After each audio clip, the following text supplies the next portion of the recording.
Então vamos lá, é o seguinte, eu vou trazer aqui pro canal um conteúdo sobre produção de fotografia, né? A minha vida de fotógrafo e o que eu fiz para me tornar um fotógrafo. Várias coisas relacionadas à fotografia, mas isso não vai atrapalhar o conteúdo principal, que é a produção de conteúdo e coisas a ver com tecnologia, tá? Eu quero até trazer alguns conteúdos novos sobre tecnologia, mas isso é uma coisa que eu vou trazer mais pra frente. Enfim, eu vou trazer coisas sobre fotografia, tá bom? Se você quer ser fotógrafo, eu tô virando o menino do Silvio Santos ali. Fotografia do Rafa Negra. Arrumar a câmera que tá meio tortinha. Aqui, pronto. A ideia é o seguinte.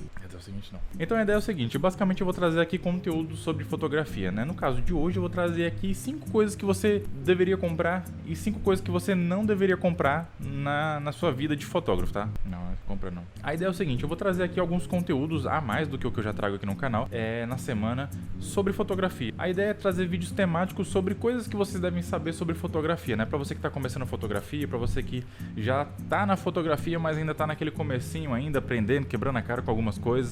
Então eu vou trazer aqui esse tipo de vídeo. O vídeo de hoje é basicamente 5 coisas que você deve fazer, 5 coisas que tipo são acerto na vida de um fotógrafo e 5 erros, coisas que o fotógrafo não deveria fazer, que provavelmente eu fiz algumas coisas dessas e eu aprendi do jeito ruim, mas aprendi. E vamos lá para a lista, né? Tô com o celular aqui e a lista é aqui. Eu primeiro vou falar dos erros. Os erros que um fotógrafo ele não deveria cometer, mas a gente acaba cometendo, e um deles é um que é triste, mas eu cometo até hoje, tá bom? Então, que é a precificação. A precificação é uma das coisas, cara, pra mim, eu acho que é a coisa mais complicada da fotografia. Não é aprender a fotografar, não é aprender a editar, não é aprender a falar com o cliente, é a precificação. Eu não sei quanto eu devo cobrar pelas minhas fotos, tá bom? Hoje eu sei um pouco, tá? Mas eu ainda tenho dificuldade de criar um preço. Por quê? Existe uma coisa chamada prostituição da fotografia. É uma coisa que acontece, tá bom? E no mercado, quando a gente vai falar sobre isso, né, as pessoas ficam até meio sem jeito, porque é uma coisa muito complicada. Muitos profissionais acabam entrando no meio da fotografia, né? E aí rola aquele negócio, né? Uma pessoa que, pô, o cara tá no começo, o cara, ele não tem tanto equipamento, a câmera do cara é mais básica e tal, ele acaba cobrando mais barato porque ele não tem também tanto know-how, o cara não é conhecido, então o cara acaba cobrando mais barato pra ver se vende o produto dele, né? Só que isso acaba que atrapalha o resto dos outros fotógrafos, né? Que tem fotógrafos que sabem se valorizar, sabem cobrar um valor adequado para aquilo que ele produz, né? O cara tem um nível de fotografia bom e ele cobra um preço que vale aquela fotografia. E só que tem gente que acaba entrando na fotografia que faz um trabalho, eu não sei se é ruim, mas eu sei que tem gente que até cobra barato, mas faz um serviço bom, como eu, né?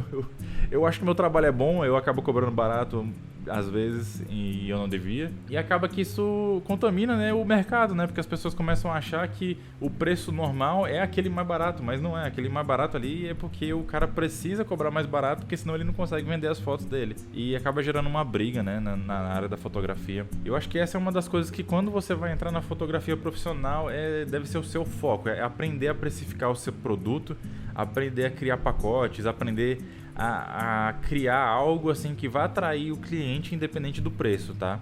Porque o cliente muitas vezes ele chega a você pensando primeiro no preço, ele não pensa na qualidade, ele não pensa nas vantagens que ele vai ganhar em comprar um pacote A ou B ou C, então acaba acontecendo esse tipo de coisa na fotografia que é muito prejudicial para o mercado, tá bom? O segundo ponto que é muito difícil na fotografia é a questão do marketing. É muito difícil você aprender no começo como você vai se divulgar, porque você comprou uma câmera, e aí, mas ninguém sabe que eu sou fotógrafo. Aí você vai lá, cria um Instagram, mas pô, ninguém tá te seguindo ainda. Eu não tenho foto pra postar, eu não tenho, sabe, existe aquele vício de, cara, eu não tenho foto pra postar, as pessoas não me conhecem, e se as pessoas não me conhecem, não me contratam, e se não me contratam, eu não tenho foto pra postar. Então gera um ciclo de sem fim, onde você não sabe o que fazer, né? E a minha dica pra isso, né, é basicamente você começar a fazer trabalhos gratuitos, né? Você, sei lá, pega um tio, uma tia, um amigo, uma prima, aquele amigo da igreja que vai casar, faz um trabalho pra ele, faz umas fotos legais, usa isso de portfólio e publica. Começa a publicar projetos pessoais seus, começa a publicar coisas que você faz de graça assim mesmo, e mostra isso como se fosse um trabalho mesmo, né? Para as pessoas acharem que você trabalha já com isso, né? Apesar de você não estar trabalhando, não ter nenhum cliente até agora, começa a divulgar como se você tivesse clientes. Pega, sei lá, você é casado, pega tua esposa, tua namorada, qualquer coisa assim, pega o teu cachorro, vai num parque, tira as fotos e publica como se fosse um ensaio que você cobrou, entendeu? Isso vai trazer um know-how, as pessoas vão olhar para você, vão olhar para o seu Instagram, no caso, que é a vitrine da maioria dos fotógrafos, e vai ver que você trabalha profissionalmente, né? E serve também como uma forma de aprendizado para você ir testando, né? Para você testar questões de iluminação, né? Lente, fotografia e enquadramento, coisa do tipo. E isso vai melhorar sua fotografia, vai fazer você ser conhecido. Então, eu acho que a melhor forma de você começar na fotografia é fazendo esses trabalhos gratuitos. Eu prefiro que você faça um trabalho gratuito do que você fazer um trabalho muito barato, porque isso vai colocar você no mercado já lá embaixo, e isso é ruim, porque as pessoas vão te conhecer como uma pessoa que faz o trabalho barato. E na hora que você quiser cobrar mais caro, a gente vai entrar no primeiro ponto, que é a precificação. Você vai chegar num momento em que as pessoas vão pensar, pô, ele tá cobrando muito caro, porque antes ele fazia um evento por R$300, agora ele tá querendo cobrar 800, 900, 1000. Aí as pessoas vão achar que você tá sendo careiro, que você tá querendo explorar e tal. E eu acho que isso não vale muito a pena. Eu acho que o legal de entrar na fotografia é já entrar no patamar que você deseja, né? Se você quer entrar num patamar que você vende um produto por R$1.000, já entra cobrando R$1.000, ou um pouco a menos, né? Cobrando, sei lá, 700, 800, 900, pra você ir subindo aos poucos e chegar naquele patamar que você quer. O terceiro ponto pra mim é a vergonha, porque eu sou uma pessoa muito envergonhada. Eu tô fazendo esse vídeo aqui sozinho em casa porque minha esposa e meu filho não estão aqui. Eu não conseguiria fazer esse vídeo com eles aqui. E é uma coisa que eu tô lutando pra perder. Mas quando você trabalha na fotografia, cara, vergonha é uma das coisas que você tem que jogar no lixo. E eu jogo no lixo, eu consigo fazer isso.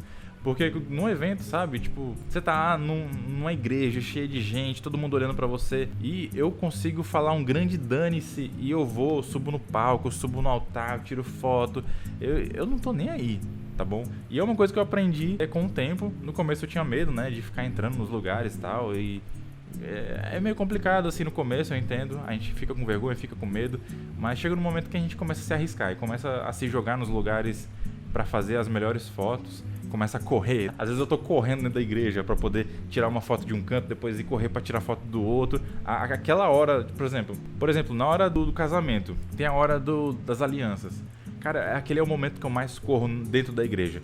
Porque o que acontece? É o noivo falando com a noiva, é ele entregando a aliança pra ela, e depois ele vai beijar a mão dela, e eu quero fazer a foto dos dois. Eu tenho que correr de um lado da igreja para tirar a foto da reação da noiva e correr pro outro lado para tirar a reação do noivo falando no microfone, entregando a aliança para ela. Então é uma correria. Para quem trabalha sozinho, que nem eu, porque eu geralmente trabalho sozinho, é correria. É correria, correria, correria. Por isso que você deve usar roupa preta para não mostrar que você tá suado. E se eu tivesse lá, sabe, um patrocínio de uma marca de roupa, né, que o pessoal adora fazer propaganda, eu faria, tá bom? Faria aqui uma propaganda agora dessa roupa, mas eu não vou fazer, porque nem eu uso, porque é caro pra caramba, tá? Mas se eu tivesse, eu adoraria, porque deve ser muito bom pra esses eventos e tal.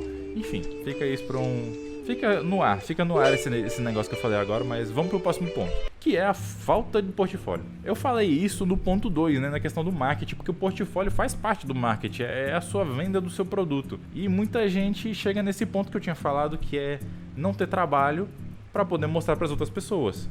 Então você precisa de um portfólio para mostrar para as pessoas. E eu acho que eu meio que dei a dica no começo. A dica é faça trabalho de graça, tá bom? A dica básica é essa. Uma das questões também do portfólio é a questão do nicho. Porque existem vários nichos na fotografia.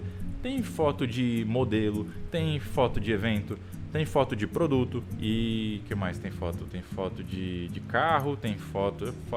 carro é produto também, né? Tem várias áreas, tá bom? É porque eu não tô lembrado agora. Mas existem várias áreas na fotografia que você pode trabalhar. Existe fotografia de bebê, newborn, né? Newborn é um negócio muito legal, que cobram muito caro e é muito difícil também, tá? Eu nunca faria newborn na minha vida, eu acho, porque eu acho uma coisa muito complicada mexer com bebê recém-nascido. É um negócio meio complicado, mas é um campo que vale muito dinheiro na fotografia, tá bom? Para você ter um portfólio, o ideal é você escolher um nicho. O meu nicho específico é de fotografia de eventos. Eu faço casamento, aniversário, chá de bebê, qualquer evento. Eu faço também ensaio, né, ensaio de pré-casamento, ensaio de um aninho. Às vezes a criança vai fazer um aninho e os pais querem fazer um ensaio do bebê, coisa do tipo.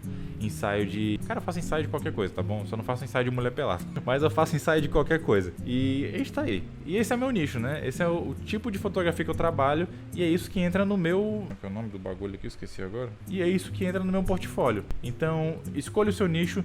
faça trabalhos de graça para seus amigos e consiga criar o seu portfólio. Depois que você criou seu portfólio, é só ir postando e divulgando e conversando com as pessoas. Conversar é um negócio... Cara, a conversa é um negócio muito importante na fotografia, tá bom? Eu diria que 60% dos meus trabalhos que eu tenho hoje são de indicação. É alguém que eu já fiz um trabalho, tá fazendo um outro trabalho comigo. É alguém que indicou, um primo, prima, tio, que recomendou que alguém tava procurando um fotógrafo. Alguém falou, tem um fotógrafo que eu conheço lá e tal. Então, muitos dos meus trabalhos eu ganho nisso, né? Que é na conversa, né? É no boca a boca, né? Das pessoas que me conhecem, que já trabalharam comigo e gostaram do trabalho e querem fazer mais. E o quinto ponto, né? Das coisas que são erros, assim, na fotografia, é não entender os conceitos básicos. Como assim, Renan? Não entender os conceitos básicos? É questão da fotografia mesmo, tá bom? Eu sei que tem muita gente que entra na fotografia, tipo, o cara compra uma câmera, compra o flash, compra o kit completo e já pensa que é um fotógrafo e já quer começar a trabalhar. Às vezes a pessoa até tem o tato para conversar com as pessoas, para conseguir trabalhos, a pessoa já mexe no Instagram, já é conhecida e tal. Isso é bom, mas isso também é ruim porque algumas pessoas acabam entrando na fotografia sem saber fotografar. Me enrolei todo agora. Algumas pessoas entram na fotografia sem saber fotografar. Não é que elas não sabem fotografar, mas elas não conseguem entender os conceitos básicos de fotografia. O tripé da fotografia, o ISO, exposição, abertura, não conseguem entender balanço de cor, não conseguem entender o enquadramento. Na hora da edição, a pessoa não consegue entender esses mesmos conceitos, né, na hora de editar para fazer um enquadramento legal, né, na pós-produção, para corrigir as cores, corrigir granulado. Toda essa gama de coisas que afeta a fotografia, né, que um fotógrafo precisa saber. Tem gente que não sabe isso, às vezes até sabe, mas não usa tanto isso no seu dia a dia. Às vezes usa, tipo, às vezes a pessoa quer usar a câmera toda no automático. Às vezes pega um editor de fotografia que tem um modo automático, tipo, o Lightroom, ele tem um modo automático, lá, se você clicar, ele edita automaticamente suas fotos. Só que ela fica ali num negócio meio que padrão, ela não tem um estilo, né? Eu tenho um estilo de edição de fotografia, e todo mundo que edita mesmo as fotos tem o seu estilo. Então é importante você ter um estilo de edição de fotografia, e trabalhar com automático às vezes não sai tão legal assim, né? Às vezes a imagem fica muito contrastada, porque você tá deixando o computador decidir o que é bom ou não é, tá? Então não fica um negócio muito legal. E eu acho que o ideal é que as pessoas aprendam os conceitos básicos de fotografia. Eu acho que até um motivo pra gente voltar naquele ponto de fazer trabalhos de graça. Quando você faz trabalhos de graça, você não tem nada a perder. Então, se você fizer um trabalho pra uma pessoa e fizer algo errado, a foto não ficou legal, a foto não... exagerei demais, eu tentei fazer umas fotos diferentes, mas não ficou legal, não tem problema, porque é um trabalho de graça. Você vai entregar as fotos legais para aquela pessoa e tal, foi um serviço perdido, mas foi um conhecimento que você adquiriu. Já aconteceu muito nos meus primeiros eventos, não nos primeiros eventos, mas nas primeiras vezes que eu fui fotografar, eu errar na questão da abertura não, do tempo de exposição da câmera. Eu deixava o tempo de exposição muito alto na câmera e acabava que as fotos ficavam todas borradas, né? Elas perdiam muita nitidez. E é um negócio que eu quebrava muita cabeça, porque até hoje eu não tenho um equipamento assim de muita qualidade. Se eu vou tirar foto em um lugar muito escuro, eu tenho um problema. Quando você tá num lugar muito escuro, você vai ajustando ali, né? Você aumenta o ISO, aumenta a exposição, aumenta a abertura, você vai compensando. E eu demorei muito para aprender que o tempo de exposição é uma das coisas assim que não vale a pena sacrificar, porque você perde muita nitidez. É melhor você deixar uma foto completamente granulada porque você colocou o ISO lá em cima e depois corrigir isso na edição, que dá para corrigir na edição, do que você deixar uma foto desfocada, com vulto, que não tem como resolver isso na edição. E agora os 5, eu era para ser 5 acertos, eu coloquei 6 acertos. Eu vou colocar os 5 acertos aqui da fotografia que eu fiz, coisas que eu fiz direito na fotografia. A primeira coisa é a câmera. A câmera que eu escolhi para começar na fotografia foi uma câmera boa, é essa câmera que tá me gravando agora, que é uma T6i, e até hoje ela ainda é uma câmera muito boa, tá? Para quem tá começando, ela é uma câmera profissional, ela tem todas as configurações que uma câmera profissional tem, mas ela é uma câmera meio que de entrada, só que ela, apesar de ser de entrada, ela é uma câmera muito boa, ela tem um processador muito rápido, você consegue tirar muitas fotos ao mesmo tempo, o sensor dela é bom, ela tem uma resolução boa, ela tem tudo que uma câmera precisa ter para começar na fotografia. Na época que eu comecei, eu pensava em pegar uma T5i, porque na igreja que eu congregava, as meninas que trabalhavam na mídia lá, elas tinham uma T5i e eu gostava muito de fotografar com ela. E quando eu fui comprar uma câmera, eu pensei, cara, eu vou pegar uma câmera um pouquinho melhor, vou pegar uma T6i, que ela já é um pouco mais moderna, ela já tem um processador melhor, ela é mais rápida, ela vai me atender um pouco melhor do que a T5i. E foi o melhor acerto que eu podia ter na minha vida. Eu sei que alguém pode falar aqui, cara, por que você não pegou uma Sony, não sei o que lá, sabe, uma câmera top que tem o sensor full frame, que tem não sei o que. Eu sei que existem câmeras muito melhores que a T6i, mas é a questão de preço. Na época que eu comprei a T6i, eu paguei R$3.000 nela. Cara, uma câmera da Sony, uma A6500, é uma câmera de R$6.000, R$5.000. Não tinha condição de comprar uma câmera dessa. Era muito caro. Então foi um acerto a câmera que eu escolhi. Eu uso ela até hoje. Ela é muito boa para foto e para vídeo. É óbvio que ela não é boa para você fazer um filme. Mas para você que produz conteúdo, uma T6i é uma ótima câmera para vídeo, tá bom? Ela tem uma qualidade muito boa, como vocês estão vendo aqui agora. E dá para fazer muita coisa com ela. Outra coisa que eu fiz que foi um acerto, que foi a lente que eu comprei. Porque quando eu comprei a T6i, eu comprei ela com kit normal, que é a 1855, que é aquela lente padrão, que muita gente despreza, mas apesar de desprezar, eu gosto dela. Ela me salva muitas vezes em eventos. As pessoas não sabem como usar uma de 1855 no evento, porque elas geralmente compram a câmera e vendem a 1855. É incrível, você acha na OLX facinho uma 1855 e barata, porque o pessoal quer jogar no lixo. Mas a primeira lente que eu comprei depois que eu comprei a T6i foi uma 50mm, essa daqui, ó, ela tá até aqui. A 50mm, aí eu coloquei uma tampinha nela, não dá pra ver aqui o modelo dela, mas ela é STM. Deixa eu ver, não tem nada falando não. Ela é uma lente maravilhosa. O diafragma dela tá aberto, né? Diafragma não, é o obturador. Não, é o diafragma. Eu sempre confundo o nome. E essa câmera, e essa lente, eu paguei extremamente barato. Sabe quanto eu paguei disso aqui? Essa lente eu paguei R$300. Cara, R$300 pra essa lente, no estado que eu comprei ela, eu comprei ela faz uns 4 anos e ela ainda tá boa. Ela tá igual quando eu comprei. Cara, foi de graça essa lente. E uma coisa engraçada, que eu comprei de um cara que ele vendia celulares. Sabe aqueles caras que compram um iPhone e faz uma manutenção, né? Troca a capa e tal e revende? Eu comprei de um cara que fazia isso, ele faz isso com celular, notebook, e ele usava a câmera dele para tirar foto dos produtos. Só que eu acho que ele deve ter percebido que uma câmera não fazia muita diferença se ele tinha um iPhone, então dava para tirar uma foto com a mesma qualidade até, que como são coisas pequenas e ele deve usar uma iluminação boa, enfim. Ele acabou vendendo a lente e a câmera dele, eu comprei a lente dele. Eu lembro que quando eu comprei a lente dele, eu girava o negócio do foco aqui, parecia que tinha areia aqui dentro. Eu fiquei pensando, cara, eu fiz uma compra ruim. Deve estar estragada, deve ter caído na areia, isso aqui deve estar tudo cagado aqui dentro. E passou um tempo e isso melhorou, né? Conforme eu fui usando, agora ele roda liso, ó. Você mal ouve o barulho do anel aqui. É uma ótima lente, eu recomendo pra caramba, mas eu recomendo essa daqui, a STM, a versão 2, né? Não é aquela versão antiga, porque essa daqui o foco dela é muito rápido. O bokeh que ela gera é muito bom, é muito bonito. É uma ótima lente. Pra mim, é a melhor lente que você precisa comprar quando você começa na fotografia, a 50mm. Ela tem os defeitos dela, porque num sensor cropado como o meu, ela fica muito fechada. Então, dependendo do objetivo que você quer pra ela, ela não é uma lente muito fácil de trabalhar. Por exemplo, se você for fazer fotografia de um aniversário num lugar muito pequeno, é difícil, porque você não vai ter uma amplitude para pegar muita coisa. E é nessa hora que a 1855 faz milagre. Ela consegue ajudar, porque a abertura do 18mm dela pega muita coisa, então salva pra caramba. Se você estiver usando um flash também, ajuda pra caramba. Eu não recomendo que você venda a sua 1855 quando você compra o kit, tá bom? Eu recomendo que você venda ela quando você comprar uma lente melhor que ela para substituir ela. Você pegar uma... Cara, uma vez eu vi um amigo meu com uma...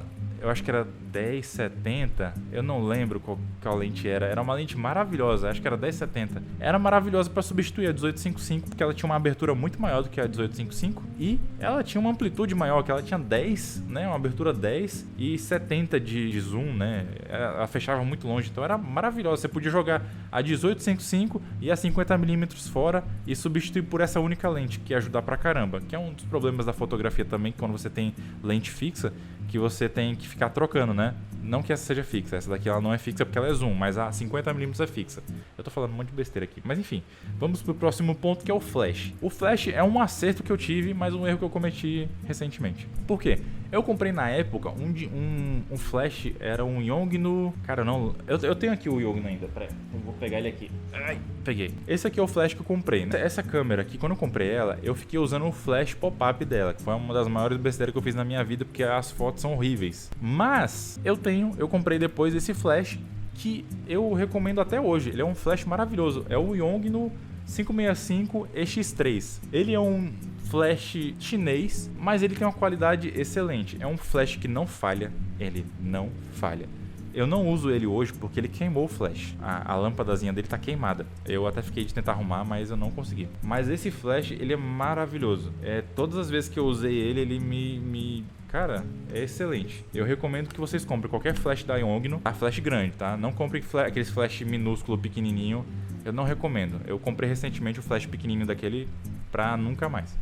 Esse flash aqui, ele foi um dos maiores acertos da minha fotografia. Eu fiz muitos trabalhos com ele. Ele tem um negócio legal que ele funciona como slave, né, escravo, usando o flash pop-up da câmera. Então, quando o flash da câmera dispara, ele dispara junto. Você consegue fazer isso. Então, você consegue usar um flash externo sem ter um radio flash, que é uma coisa que eu também tenho, mas eu não uso muito. O flash é uma coisa importante. O flash, você tem que aprender a usar o flash. Eu vou deixar aqui, tá vendo esse cardzinho aqui? Não card. Eu vou deixar aqui, ó. Esse cara é o melhor. Pra mim, ele é o melhor produtor de conteúdo que trabalha com flash. Ele ensina pra caramba você como usar um flash, tá? Eu vou deixar o link do canal dele aqui, porque ele tem uma série de vídeos enorme só como trabalhar com flash em eventos, né? Em específico em eventos. Ele dá muitas dicas, ele ensina pra caramba como você deve usar um flash. Então vai no canal dele. Eu não vou fazer conteúdo de flash como você usa um flash. Vai no canal dele que o cara é foda. O cara é foda, tá bom? E agora a gente vai pro ponto 4, que aqui eu coloquei como estudo. Por que estudo? Porque você precisa saber os conceitos básicos. É um negócio que eu falei na parte dos erros, que é não conhecer o conceito da fotografia. É conhecer o tripé da fotografia, que é o ISO, a abertura do diafragma e o tempo de exposição. São conceitos simples, mas que você tem que estudar, você tem que aprender, você tem que saber como é que usa um flash, você tem que saber como enquadrar uma pessoa, a sua modelo, como enquadrar as pessoas na hora que você estiver fotografando e editando, né? Porque às vezes eu gosto de tirar fotos mais abertas que na hora da edição eu vou lá, dou uma cropada e faço o enquadramento do jeito que eu quero. É muito importante aprender esses conceitos básicos, mas que vão definir se a sua foto vai ficar boa ou não. Então estude, tem muito vídeo no YouTube, tem muito conteúdo no YouTube, então você não precisa de uma faculdade, você não precisa de um curso. No YouTube tem tudo o que você precisa, é só você saber estudar, seguir os canais adequados, né? Canais sérios que falam de fotografia, sabe, do puro suco da fotografia. Tem muito canal brasileiro que fala disso, que fala da fotografia raiz, a fotografia de verdade. Não é fotografia de celular, é fotografia de câmera DSLR no modo manual, tá? Eu não tô falando pra você fotografar no modo manual, tá? Você vai aprender que fotografar no modo manual é uma coisa que nem sempre você vai fazer. O que acontece é que pessoas que trabalham com fotografia geralmente não trabalham com fotografia manual, a não ser que seja um estúdio, mas num ambiente de evento, num ambiente de ensaio externo, você vai usar um modo semi-automático. Não vai ser automático, tá bom? Vai ser o semi-automático. Então você precisa aprender como usar o modo semi-automático, porque apesar dele ter o automático, ele precisa ser configurado. Então não é tão fácil assim, tá? Você tem que aprender como é que usa. E um dos acertos que eu cometi, assim, que foi meio... Foram dicas que eu aprendi, tá bom? Foram dicas que eu já tinha ouvido, que eu devia fazer, então eu fiz do jeito certo, deu muito bom. Foi ter uma bateria extra, tá? Não somente a bateria, mas o cartão de memória extra, tá bom? Mas a bateria extra, ela tem um ponto. Por quê? A minha câmera, ela aguenta muito bem fazer um evento com uma única bateria. Eu consigo tirar umas 300 fotos com essa câmera, talvez até mais. E pra mim já é bastante coisa. Eu precisava de uma outra bateria por uma questão de segurança, porque vai que acaba. O que eu vou fazer? Vou parar de trabalhar? Não tem condição disso. Você tem que ter pelo menos uma bateria extra, até para fazer um revezamento, né? Tipo, enquanto eu tô fotografando com essa bateria, a outra tá carregando. Se acabar essa, eu pego a outra e fico trocando. Você não precisa ter 15 baterias na tua bolsa, tá bom? Eu sei que tem gente que compra 4, 5, 6 baterias, compra aqueles grip para colocar embaixo da câmera e colocar 2 baterias ali. Cara, não precisa disso. 2 baterias já é o suficiente para você que tá querendo começar. Para foto, tá bom? Para vídeo, talvez 3 baterias seja o ideal, porque para vídeo gasta mais bateria, né?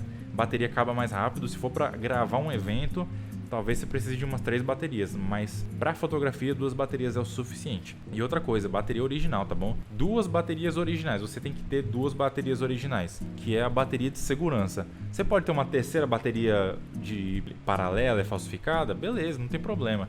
Mas ela tem que ser uma bateria de emergência. É tipo, cara, gastei as 2 baterias original, preciso. Aí usa a falsificada. E eu falo isso para proteger o seu equipamento e para você não ficar dependendo de um produto que vai dar defeito logo, tá? Eu tenho essa bateria, cara, eu tenho essa câmera há uns 4, 5 anos. 4, 5 anos. E a bateria dela é a mesma, nunca deu defeito, a bateria funciona normalmente, a bateria não tá viciada nem nada. Se fosse uma bateria pirata, provavelmente ela estaria viciada. Ela já estaria morrendo, já estaria, sei lá, com 50% da capacidade, descarregando rápido, só descarregando sem estar em uso, né? E isso é um problema das baterias piratas, né? Então, galera, esse foi o vídeo, né? Eu demorei pra caramba, eu já tô meia hora falando aqui sobre erros e acertos de fotografia, né? Eu espero que isso tenha servido de ajuda pra você que tá entrando na fotografia agora, que você possa aprender um pouco mais de fotografia aqui no canal e outras coisas, né? Sobre produção de vídeo, sobre tecnologia, que é algo que eu vou trazer aqui pro canal futuramente. Então eu espero que vocês tenham gostado desse vídeo. A gente se vê no próximo vídeo aqui no canal. Até a próxima e falou!